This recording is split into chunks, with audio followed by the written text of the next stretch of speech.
season. New show, new folks, new reasons. New level, so you know we going up. South with the old, so you know we cleaning. We gleaning, brand new story. Got a podcast, come talk with Tori. Got you fiending, new stories. New podcast, come and talk with Tori.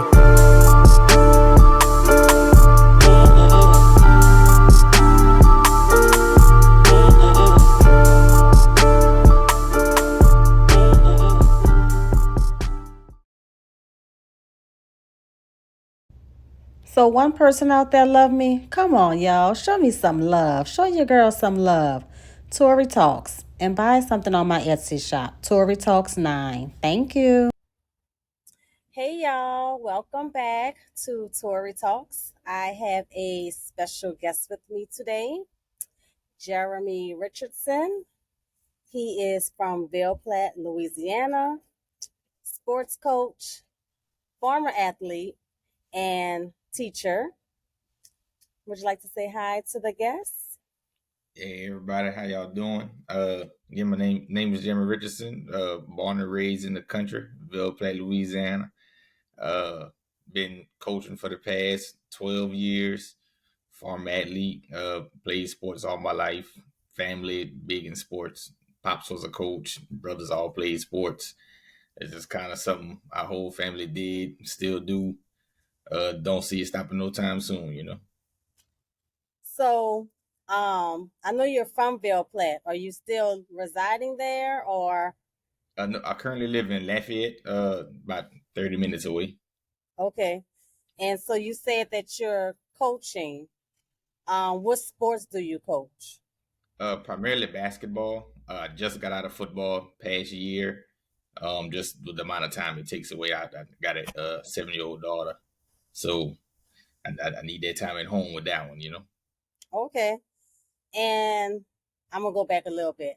So Mhm. Ville Platte and Lafayette. I went to school in Lafayette. I graduated from UL. Okay. What year? '07. I have to think about it. It was a Uh, minute ago. But like, what's the what's the like the culture difference, if any? from Ville to Lafayette is not much. Lafayette got a lot of people from Ville. If you think about it in reference of New Orleans, like Lafayette would be like New Orleans, and Ville is like the Kinneret Metairie type Okay. deal. All the towns around it. So yeah, there's not too much difference from Lafayette and Ville. So it's just a little slower than Lafayette. A little slower, a little smaller, a lot more country. I mean, it's way out in the middle of nowhere. But Okay. as far as the type of people, you kind of get the same deal. Okay. Did you go to UL? No, all my cousins and friends did, so I was in Lafayette all the time. That's Okay. probably why I moved out here after graduation. I graduated from Southern. Oh yeah, that's right. I did read that. I'm sorry. If I would have All right. read the whole thing to the guest, I would have included Southern. But okay. So you said coaching is part of your family. Your dad was a coach.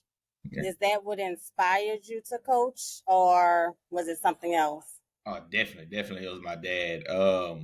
My entire life he coached. He actually started coaching before I was even born. So just my whole life, I always seen him coaching. All throughout the year, we had teammates over at the house all the time. I have three brothers. I'm the youngest. Got three brothers and an older sister as well.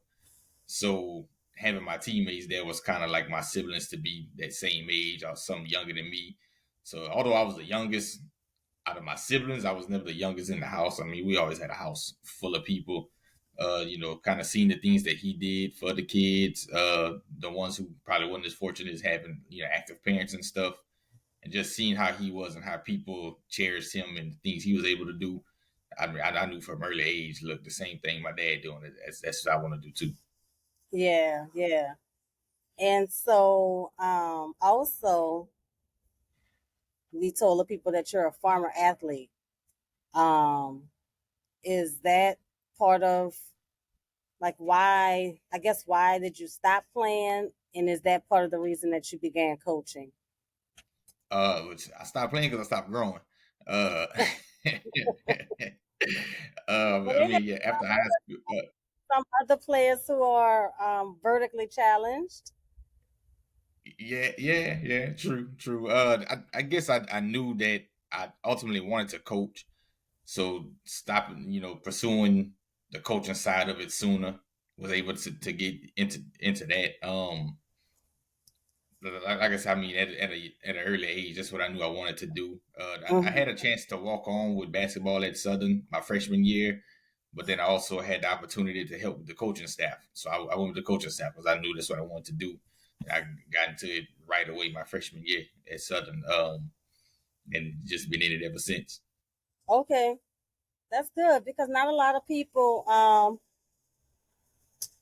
not a lot of people think that they can do certain things at certain ages. They think they're too young or, too old to do different things. So that's good that you were thinking ahead, Mm. even at a young age. No, Yeah. definitely. Um, and I think the way I found you, I think you may have posted videos a while ago of training, like personal training. Do Right, you right. still do that or not really? I don't do the personal training as much. As far as like just random clients, I still got like friends and family. If they need something, I'll send them some stuff, or I'll go work with them and things like that. I got big into that during COVID. Really, I kind of always did it on the side, and then when COVID hit, everybody was home, everybody Mhm. needed some workout plans, all type of stuff like that. And it was a way for me to still be able to work out since I couldn't go to my gym anymore. So I picked it up during COVID, but it was one of those things that it's not really a passion for me to train others as far as personal training. I like doing it for myself. Okay. I'll run into some clients who just, they get on Instagram and see certain results from people and think that that's a realistic thing. And when Yeah. you can't give that to them, they get upset. And it just wasn't for me. Yeah. I'm still active for myself and friends like that. But as far as like personal training, that's not my thing. Okay. Well, that's, like I said before, that's just something that you have to experience and Right, either right. stay or grow or, whatever. So, um, but it sounds like you're not afraid to try different things. Oh no, So, no. yeah, so that's a good, Like, that's a like good I tell a trait. lot of people that get into the teaching profession, you have to try some other stuff because if you plan on being a teacher forever, you don't you don't plan on having a good looking bank account forever, So definitely got to try some extra stuff on the side. So I'm glad you brought that up. You're a teacher as well. Yes, man. What what do you teach? A wide variety of stuff, primarily social studies. I've been teaching civics and world geography for the most part. I'd probably say civics is my favorite course to teach. But I mean, I taught a School. whole. Yes, man. Yeah, high school. I did 1 year middle school, and that's not for me neither. Oh no, that's an age group that's crazy, man. They they too old for you to give too much freedom and responsibility to, but still too young to baby, and they just kind of right in the middle. Oh no. I know exactly what you're talking about. I taught 1 year. They Uh huh. gave me sixth, seventh, and eighth grade, and I Dude, never went back. and that's when the attitudes kick in, man. I The never attitudes went kick back. in. They start feeling themselves. Like, oh hmm no. I know Oh, exactly what you mean with the middle schoolers. And really, I mean, the kids are sweet, but mhm. they think they know so much. Right, Somebody exactly. come over, and I'm like, if you just listen, just calm down, listen, you wouldn't get into so much trouble. And I Right. try to think, like, was I this way when I was their age? And I don't think I was. I don't. I know I would. My daddy would have peeled my behind. Right. Yeah. But okay.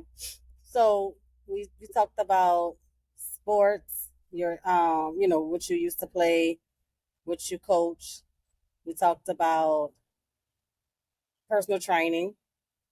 We talked about teaching.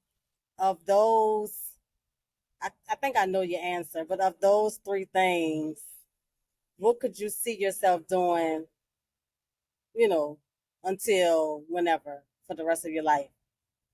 It's definitely coaching. Definitely coaching. Is one of those things I don't know what else to do. And I've tried. I've hit points where I felt I didn't want to teach anymore, so I tried to look for outside careers. I almost went into law enforcement at one point.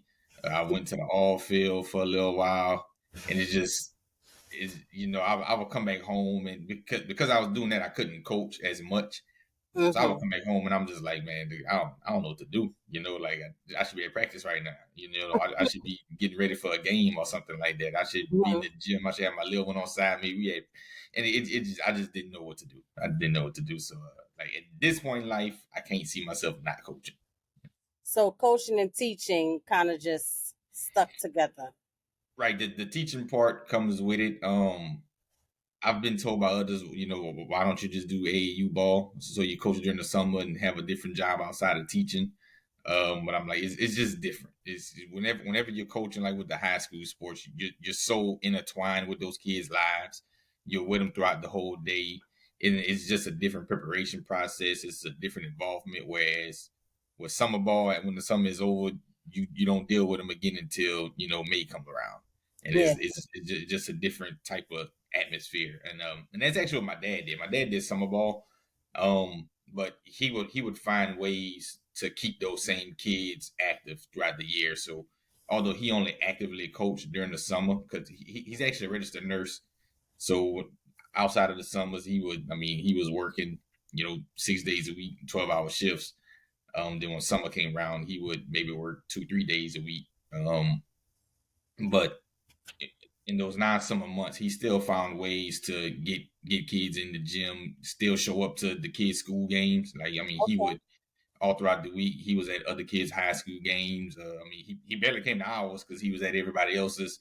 But I understood it. You know what I'm saying? I wasn't selfish with it, and I knew when summer came around, you was coaching me anyway. So Yeah. it didn't bother me a lot. Yeah. So that's good. That's good. Um, so what do you think? I'm gonna change channels a little bit. Gotcha, What do gotcha. you think about or if you have any thoughts, if you've ever thought about it, the college kids getting paid for sports? Uh, I I love it actually for the aspect that it was already happening and it just wasn't, it wasn't an True. upfront thing. You had to be slick about it. Um, I like it because it allows kids to sort of, in a sense, kind of prepare themselves for the professional levels for those kids who are going to reach that level. 90% of them won't ever play a pro sport, Mhm. so why not let me make a little money until I go into the real world? And for the ones who will go into pro sports, they can be more financially literate by the time they reach. You hear the stories all the time about guys making millions of dollars and then blowing it. So Mhm. maybe we can teach them to handle a couple thousand while they're in college. Maybe they'll be a little more ready. And you see these other coaches. Coaches make 1 million, 2 million, 3 million, $5 million. Yeah. So why can't a kid make 20,000? Yeah. And I'm bringing all this money into the, we from Louisiana. We see LSU Stadium. We Yeah. see LSU campus. That that money not coming from the science majors. Right. And it just is what it is. It's coming from the football team. So So why not let you don't think scholarship is enough payment? I'm saying payment, but I think in a general sense, for the majority of schools, yes, it is. For the majority of schools, yes, it is. If you take a kid playing football at Southern and take a kid playing football at LSU, it's a totally different world. The scholarship at Southern is probably makes sense. That covers what you bringing in. But you talking about Joe Burrow, who couldn't make a dollar when he was at LSU, yeah, and won all them you right, he championships. on billboards everywhere. Brought a Yeah. championship. It's just everyone. He couldn't make a dollar. It just for a person like him of his caliber, it made no sense. But if you take the quarterback at Southern, it makes sense that you come to school for free. You're gonna get a free degree, make connections, network. Which I tell Hmm. kids all the time. That's the biggest thing about playing a college sport. You meet so many people. You meet so many people. If you Yeah, just do put it, you yourself could be out the there. worst player on the yeah, you could be the worst player on the team. If you just meet people and just be genuine with people, you got a job as soon as you graduate. and you got people all over. I mean, all you especially play at school at LSU, you walk into an interview. Oh yeah, I played football at LSU. We got some kids that I taught in high school. Actually, one from New Iberia, Westgate. He was actually on that national championship team. I think he might have played 3 games. And as soon as he graduated, I played football at LSU, engineering job, just like that. Wow. And I tell kids, I mean, sports can open up so many lanes for you outside of sports. I mean, not many Mm-hmm. people will play a pro sport. Not many high schoolers will play a college sport, but just the amount of people you meet and the way people revere athletes, it can open up so many doors for you. Yeah, yeah, that's true. Because I can remember, now I don't think it's like this anymore, but I went to a private, a Catholic high school in New Orleans. And if Right, you said I went to so and so high school, you were getting a job. You right, know, right. like it And didn't matter what you knew, what you didn't know. You went to so and so high school, you were getting a job. So, mhm. yeah, that's true about just if you're on certain teams and things like that. Yeah. Right, and there's Um, nothing wrong. I mean, that's how life is. A lot of people don't like it. Well, I mean, that's how life is. It's yeah. you get in certain circles, make certain connections. It's gonna help you out in the long run. Now, I mean, I wouldn't say I don't like it. I just don't like when let me see, how can I put this? I'm sorry, I'm being nosy. I was looking at the truck Yeah, because this lady about to hit this truck, and I got nervous. But I just don't like it they when I say they, like the hiring personnel or the yeah, person in authority, when they have LSU player and Southern player, they hire both of them. But then once they're on the team or in the firm or in a job, they're treated differently once they're there. right. You know, Yeah, like that part, I don't like. I'm like, you hire both of them. Now it's time to put them on the same playing field. Don't yeah, say, oh, this one went to LSU, so we're gonna promote him without him doing anything. But right. here's Yeah, Southern doing everything, and he's not getting the promotion. Like I that, think that's the part that I don't. that is one of the downsides of it. That yeah, definitely is, and that's what makes it harder for a lot of those smaller schools to get kids in because kids are aware that I can go here and have the time of my life and be a great athlete, and then when it's over, the athlete who didn't do anything at this other school just because he went there, Yeah, he's going to advance quicker than me. So yeah. there's definitely a downside of it. But again, that's life. you know, Right. I mean, what can we really do about it other than voice our concerns, and then we voice it, and then we're penalized even more? I don't know. It's a It, right. It's one of those things that because one institution has been around longer and has a bigger connection, they have more of those people out there to do that with. You know what I'm saying? Whereas, let's call a spade a spade. If I walk into Cleo Field's firm with a Southern degree, I'm gonna probably have some favoritism going my way. yeah, And it kind of is what it is, but it's a lot more Gordon McKernan's than it is Cleo Fields. You know what yeah, I'm saying? And that's the downside of it. yeah. Um. Okay. So that was good. What are 3 words that you would describe yourself as? Cool, just three. Oh, man. Uh, um, I think the first one would say passionate. I think that would be my first word. And for a while, I didn't even feel that way about myself. I think I picked that up more from others saying that about me, and the way they see that I approach certain things. It's I mean, I know I'm aware that when I do things, I like to get into it, and I like to pursue things that I do love. I am a person of, and it's kind of why I went into teaching and coaching. I was Hmm. well aware that I take this path in life, I'm not gonna see this big bank account. I got friends that's making six figures and all type of stuff like that. Take just the whole thing, and I love it for them. I love it for them. I'm proud of them, and I just know that that's as long as I'm doing this, that's not gonna be me, and and I'm fine with that. I mean, I'm I'm good with it because I get my worth in my career from things outside of financial gain. Mm-hmm. And I'm savvy enough to find ways to still make more than average teacher outside of teaching. So I'm fine with that too. I'm not hurting. You know, but definitely passion. Definitely passion. I think that's my driving force behind most things that I do. Um, After passionate, oh no, I still got two more words to go. um, I don't want to say caring because that kind of ties into passionate. It's kind of similar. Yeah. I would say passionate.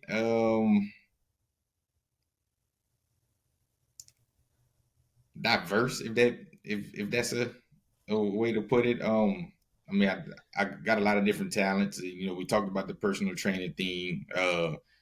My degree is actually in business. I mean, I help people with some accounting things from time to time. With people with taxes. My original major when I first got to college was actually art. Okay. Uh, oh yeah, all throughout high school, I wanted to go to art school. And the only reason I didn't, the only two reasons I didn't. One, my daddy told me, "Oh, there ain't no money in art. Ain't no career in art. Yeah, ain't no career in art." Then, hey, but I know some people now who went into No, design, and I'm like, "Hey, man, you lied." I know. But that was 2007. Ain't nobody know no better back then. Yeah. Um, so definitely diverse. And my last one, I guess laid back kind of. And that's another one I hear from other people because I actually don't think I'm laid back at all. You don't think you laid Um, back? I don't, and I don't think I'm laid back because when I think of myself as a coach because that's what I'm mostly doing. And that is something I do hear from people. People be like, "Look, when you coach and outside of coaching, you two different people." It's Oh especially yeah. my students, man. My students in the classroom, they are like, "Oh, Coach Rich chill, man. He don't be, Coach Rich be chilling, man. He don't fuss, he don't do nothing." Then they come to a basketball game, they like, "What the hell?" like, hold on, what? Your voice get loud? What is this? I'm like, look, this is me. That's that passion. Exactly, that's the passion coming out, though. That's the passion coming out. Um, but I get that from people a lot. I'm real laid back. Don't let a lot of things fluster me. Which is probably the passion comes out in coaching, but I guess looking at it, you still have to be laid back because you can't let things get you too flustered where you're no longer thinking straight. You know what Yeah. I mean? And I think that's something I do value even in any type of situation, no matter like how stressful things like that. I can still keep like a calm mind and still kind of I think wish things. I could. And they, it took a while to get like that. I'll say that. And if you ask people who knew me when I was young, when I was small, oh no, Jeremy Wild, Jeremy Crazy, Jeremy Wild. he'll snap with the blink of an eye. So it definitely took a while um, to get like that. Whenever you get older in life, you kind of go through things and then you see things and you're like, look, it's something I tell my daughter all the time. If it don't hurt me, if it don't steal no money from me, if it don't make me sick, I ain't tripping. Well, I I'm a little bit better. Because I used to have real bad road rage too. that's Like, but when I started seeing people getting killed from having yeah, road rage, I said, okay, sorry, you need to chill out because it's not even that serious. right. And then like when people do things that I wouldn't do, like, whether they know they're doing it or not, I can't get mad with them. Just because it's something that I wouldn't do doesn't mean that the next person will or won't, so I just I've learned to just accept things and people for who they are and what they are, and keep on moving, because But that takes away my own peace, fact, so you're right. You ain't getting nobody mad but yourself. You know what yeah, I'm saying? because they For going real. on about their day. And ain't gonna trip about what you tripping on. You know. Uh-uh. So definitely, Yeah. and I think that's something a lot of people learn as they get older. Because whenever you're a kid, consequences are less severe for things. Mm-hmm. You always get a second chance when you're a kid. I mean, a kid can come in my class cursing me out, and when they Mm-hmm. come back the next day, hey, what happened yesterday didn't matter. I go into Yeah. my job because the boss out, I'm gone. I don't get a Yeah. second chance on Yeah. that. You know what I'm saying? So I definitely think that's something we all gain just as we get older. Okay. And so you told us the 3 words that you would use to describe yourself. What is one thing? Now this one might be hard. All What is right. one thing that you would want people to remember you as? Um. Oh yeah, that's dang. Uh, I think And the don't main. be trying to mix stuff together. One No, thing. no, no, Just no, no. I'm gonna use one thing. I'm gonna use one thing. I think the main thing that I would want people to remember me as. I would say the main, and it's probably cliche as hell for a parent, but I would want people, even outside of everything that I do, coach and teach and all that other stuff. I think I would want people to see me as a great father first. And I know that can really only come from my child, really, but I've always thought there's ways that a great father, a great parent in general, can still display those qualities to other people, and other people can still see that. And I think I got that from my dad as well. With him being around so many other people's children, you can still see those qualities in the way he approached other people's children. mm-hmm. Um, to where other people can still tell that outside of being a great coach, outside of being a great nurse and everything else that he did in life, like he was a great father. And although you can't be a father to anybody else's children, people say it all the time, it's like a second father and stuff like that. Nothing can replace being a father and an actual mother, but you can still see those qualities to where if it is unfortunate to where that child may not have an active parent, they can still see what an active parent looks like because of Mm-hmm. somebody else. And so that's something I hope that has passed through some of the kids that I've coached. I know one particular I have. He's actually my assistant coach now. I coached him in high school, and he's now my assistant coach at different places that we've gone. Um, and I mean, it started off as a relationship. He's just a kid on the team, and he kind of latched on to me, and he kind of came around. So it's kind of like again, I don't like using that fatherly figure because there's no replacement for it. But that's the word that people use.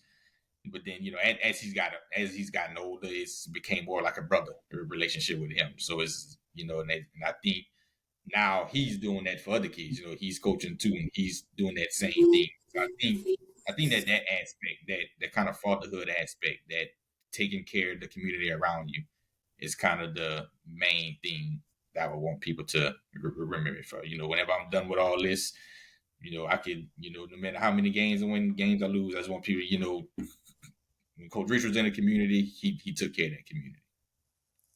Do you watch All American, or have you watched All American? The show on Netflix, yeah, Yeah.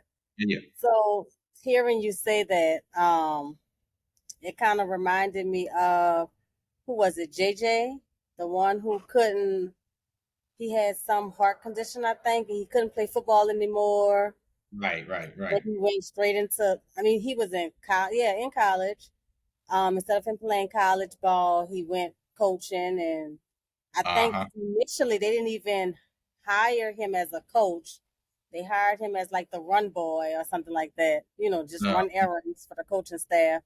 And then he, they saw where he had more of connections with people than the actual coaching staff, and so they brought him on as a coach. Yeah. They, it, And I think, you and that, talked about the student that kind of reminded me of that. right, because he definitely would fall into that category. He wanted to be a great player so bad, and it was like, I mean, he asked for help, and I mean, it was to the point where you didn't want to tell him, look, hey man, like you know, This I got ain't- these, like it's just not you. You know, you're a great dude. He's a great leader. He was a great vocal leader. You could always count on him to do the right thing. Although he wasn't the best player, he knew his role. Like if we needed a stop, if we needed a defensive stop, he knew his role. Put him in. I'm gonna shut somebody down. I'm not gonna shoot the ball. Not gonna dribble the ball. Not gonna do nothing with it. This one game, he had a wide open layup by himself. He got all the way to the goal, stop, look for somebody. Like, I mean, 2 feet yeah, from I'm the not goal. sure. But yeah, he knew his role. Hey, I don't score the points. I stop people from scoring points. But the fact that he bought into that, and he's so skilled in getting other kids to buy into that same thing. You know, and it's good when we get a lot of coaches in our profession who lie about everything they did when they played. You know, you ask a coach when they play, they always the greatest player. They all can do this, all can do that. And I love that about him, that he never lies. He'll tell anybody, man, I ain't score no points. I didn't do this. I didn't do this. He said, I tell you one thing, you weren't gonna score on me though. And he can convince any kid to pick up any whatever role they need to be in. He can convince any kid to do. You know, even although he didn't score a lot, if he needs to talk to somebody that needs to score, he can convince them. Look, ain't nobody can stop you. You need to do this X, Y, and Z. And it's amazing to see how great of a coach he is at such a young age. I think he's 20. He gonna get mad if I can't remember his age. Uh, he's 26. 26. Okay. And I mean, he's definitely a better coach than I was at 26, without a doubt. Without a doubt. Well, I'm sure he'll like that part. Oh yeah. Yeah. That's good. Okay, good. Anything else? um, I know I, on I that co- aspect. Look, I think I covered everything on my end. But if there's anything else that you want to specifically tell the listeners, any particular group of people who may be listening, whether Um, it's like young people searching for their way in the world, or it's well, I'll touch on that one. I'll touch on that one. My advice to anybody that's kind of looking to kind of figure out what they want to do in life, or what path they want to take. Um, my advice to anybody is take all of them. You may have an idea of what you want to grow up to be. You know, if I'd have listened to my 5-year-old self, I'd have grew up to be a fire truck. You know what I'm saying? I'd be out here honking and riding. It's never box yourself in. Because once we get into this real life and you see it's not what you expected, boxing yourself into one path of life is a quick way, I would say, for you to start regretting life. And once you start regretting life, it's a slippery slope. It's a definitely slippery slope. I see people all the time in the teaching profession. You know, they went to school to be a teacher, got into teaching, got into it, and they hate it, but they feel they can't do nothing else. You know, and they show up to work miserable every day, mad every day. You know, we all had those teachers. As soon as they walk into the room, they just suck the life out of the room. You know, yeah, and it's unfortunate because a lot of them are great educators. They really are, like, they good at their job, but they lost that connection aspect because they don't love being there anymore.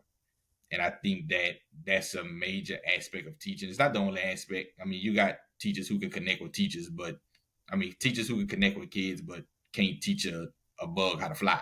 You know, and right. I mean, so I mean, you definitely have to have the whole skill set, but um, definitely, man. If you're trying to figure out what you want to do in life, take every path, or at least try to learn about every path. You know, because hmm a lot of kids have ideas of what they want to do. You know, they got different options, but then they only go after one, or they only learn about the one option.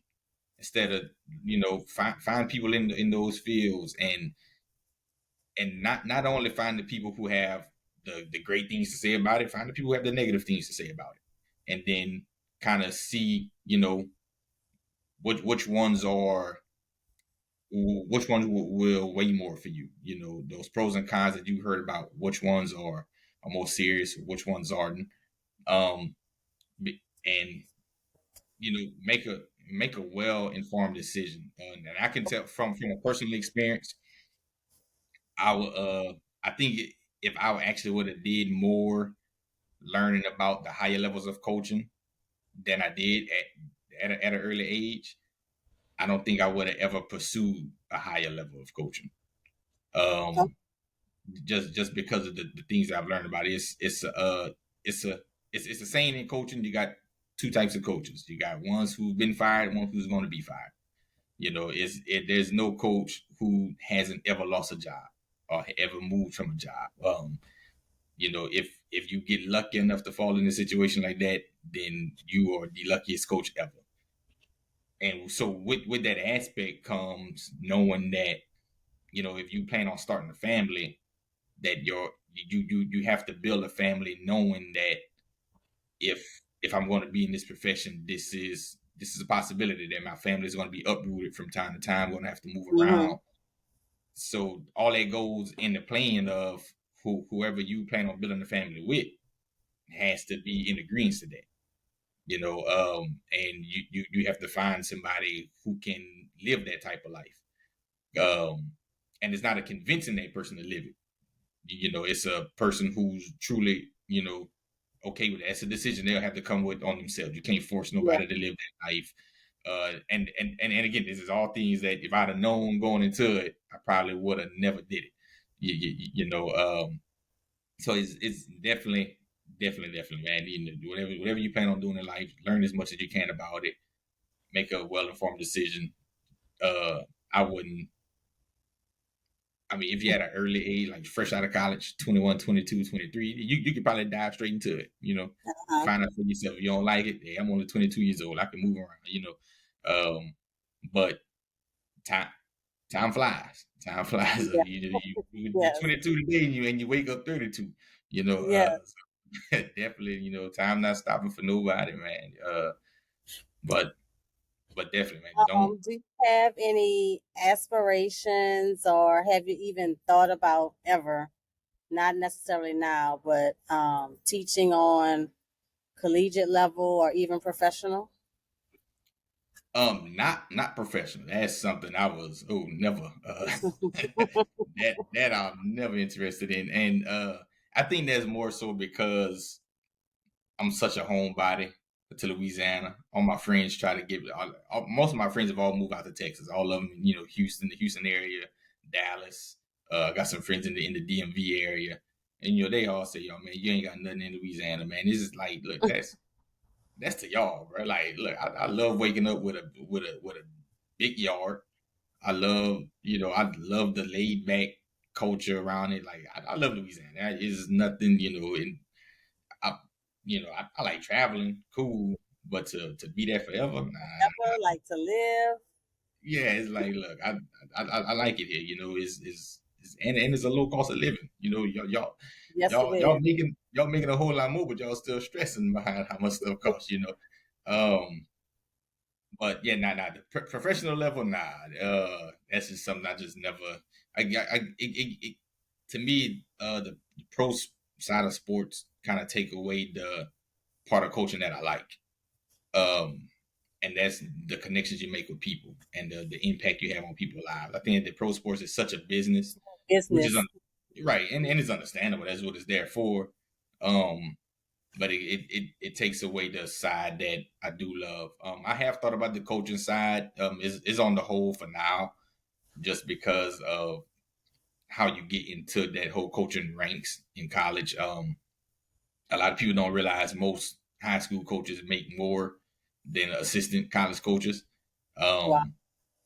So as long as my little one is in school and stuff like that, the high school coaching is more stable for her.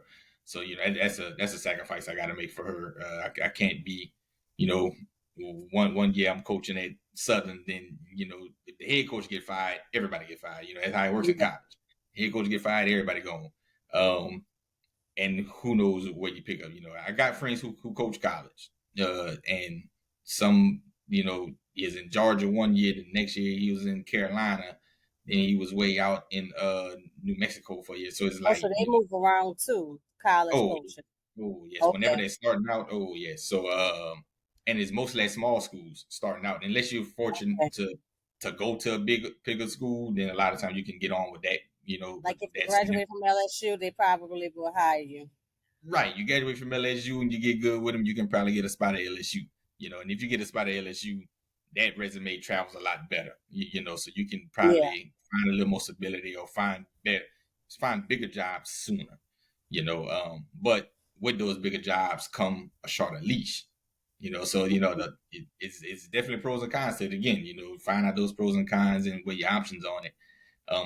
But not as long as I got my little one in school, I want to try to keep it as stable as her as possible. It wouldn't be fair to move her around, in my opinion, to kind of rob her of her childhood, have her making new friends every year. It wouldn't be fair to her. And I see how she is with coming to practices with me with like the older kids. And it's actually why I got in the girls basketball. I didn't coach girls basketball until 2 years ago.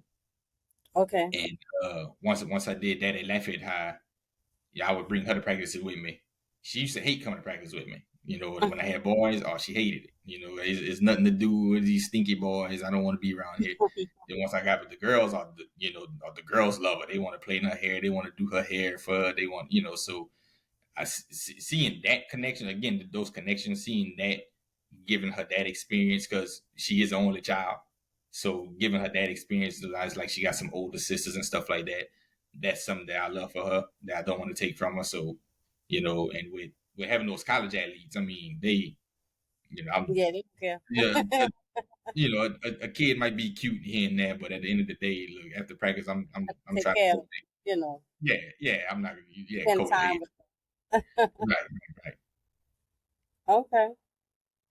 Well, that's good. That's good. Thank you for carving out some time to come speak to Talks. And you want to let the people know where they can find you, or on Instagram and Twitter _ Coach Rich Fit. Hey, connect with me on there. Especially if anybody's in the sports community. I also do like graphic art. So hey, if y'all need graphic art for any type of thing, let me. I'm your man for that. But just connecting with people in general, man. I like talking to people, like meeting new people, sharing ideas, piggybacking off of people. Hey, I like to travel, so if I'm in the area and y'all around there, we can always link up, meet, chat, whatever.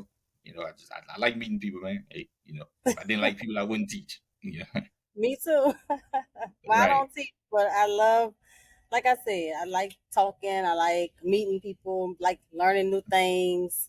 Definitely, man. Like it's 7 billion people on this earth, so it's so much you can learn from other people. It's so much difference amongst people. Although we all bleed the same, but we don't all live the same. And it's so much you can learn from different people, and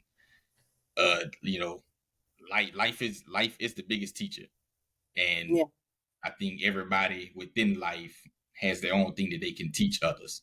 So that's I've never met a stranger. If I meet you, I will talk to you like I've been knowing you forever. Okay, well, thank you again, and see y'all next week. Bye. Appreciate it. Hey, y'all, what's up? So you want to start a podcast, right? Well, do like I did. Go to anchor.fm and start recording your very own podcast today. Not tomorrow. Don't delay. Start it today, y'all. And once you get on anchor.fm, you can chop it up. You can edit. There's some editing tools that you can use on there. You can even make some little snippets to promote your podcast. Go to anchor.fm and start your very own podcast.